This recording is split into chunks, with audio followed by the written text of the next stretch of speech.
tuk chok nuam vek wale vo in nun kong roi tua ta na thu poi mo em mai kan ta na poi mo chau ingai venang u ti hi kan zir ho le don anga ama sa in pathian thu korin lekhathon pakhat na bung ni chang khata tanga chang thum hi lo chiar le ila tin u nau te u ke zong pathian thuru khril cheu in hne na kalokal lai khan thu soi ro pui le fin na ro pui ne na local kanilo Isu Krista ama nge khen be a om thu chau lo chu in zinga engma riat katum lo kha tin chak lo le lavin nasataka khur chungin in zinga ka oma lalpana thu mal somro se amen ole ngun takin ngai to ta ila bitam tak chuan antana changkai na nei tur po ni hau lo hi an ngai ven pe em thina mi chan chin te mi chung ko chan chin te thian ho chan chin te mi ko ran chan chin te an soi thina kan ta na poimo lo le changkai hau lo kan ngai ven thin te hian kan thiat lo kara min vo chau fo thin abik takin tunlai a phe chon social media achak ma chan chin ngai thak tur rang atam khop mai tiro u ama ero chu heng te hian min tingui thina kan ngai kha a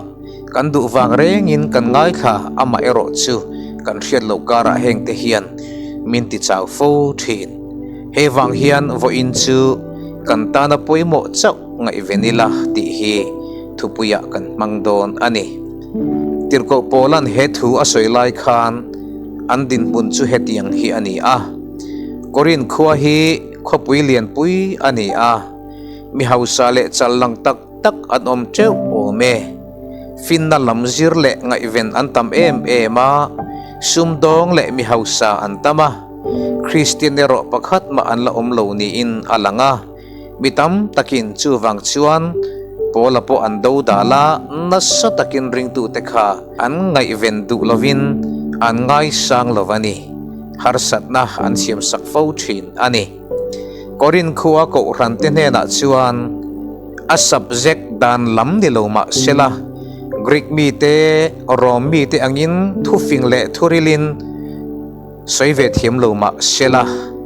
million le challang tak te jinga chuan ahna ania wangin Krista chanchin tha thuruk en kol tu ania wangin Krista lovanung an ni awang te po in zam tak le chak lo tak chung po in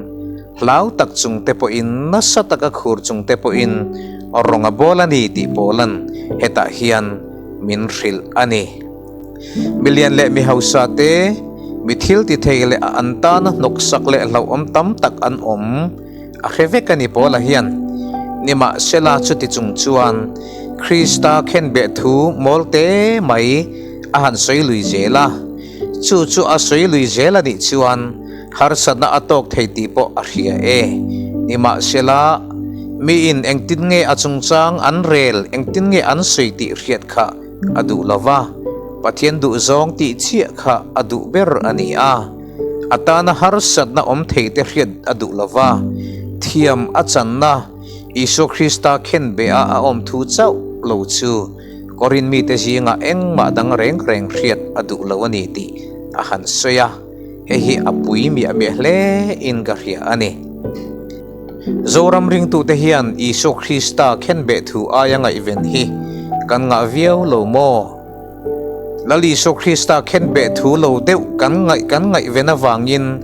chu tiang ngai event tu te chu ngai ven le chon te po kan ngai ta hial ani lom dile kan tun lai bo rok kan thir te hian tiro u mi in hau chan te mi in then chan te mi thi chan te sumpe pun chak dan thuruk te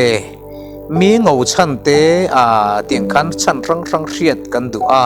kan beng azathin kan beng le thin lung hian ngai venanga po le kan boi thin ani hi kan ta na poimo lem lo te hi riat tu manga event fo ai chuan Isu Krista khen be thu hi kan ngai ven thar le a chanchin tha kan nun hi kan ti hlim thar le fo hi apoi bo em kan nu na hian chan chin tha kan dong to ani mai thei chu chan chin tha ani reng thei nan kan ngai ven thar fo apoi mo ani lali suwa kan ton tir la ya kan lom na kha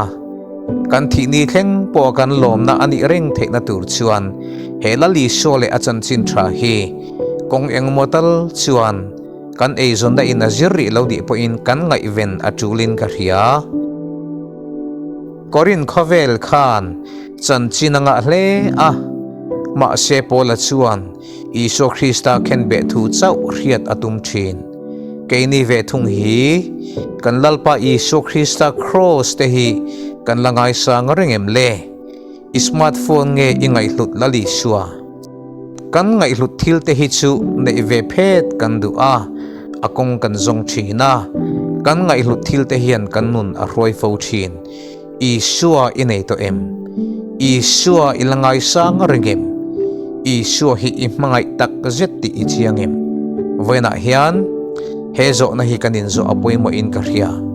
kan tana poi mo chau ingai venzelang lalpana thu kan zatan mal somro se amen itong tayang lalpa kan pathian chungnung bermin mangai tu khovela hian thil tam tak athenga keni mun khata kan oma thil pakhat kan ti lai hian khovel mun tam taka thil ranga thleng thin chungte chuan kan beng atiza a kan beng te hi thu tak lama lalpa kan chungonga thu tak lo lama dot phu chap lama lalpa le chanchin maksak lama te hian kan beng hi aza fo thin ani chuwang chuan kan tharau nun te hi roi bawina om thin khongai takin nun chaw le beidong sual ti mia lo rui the thil ti mia lo idu lo zong ti mia lo nima asila nun chaw le beidong tak tak kan tam thin ani khongai takin lalpa voina hian kan ta na poi mo chau ngai vena kong dik kan zo theina turin he thu cha ngai thatu te zong hi atharin mal so mang che lali so krista mingin kan tile amen.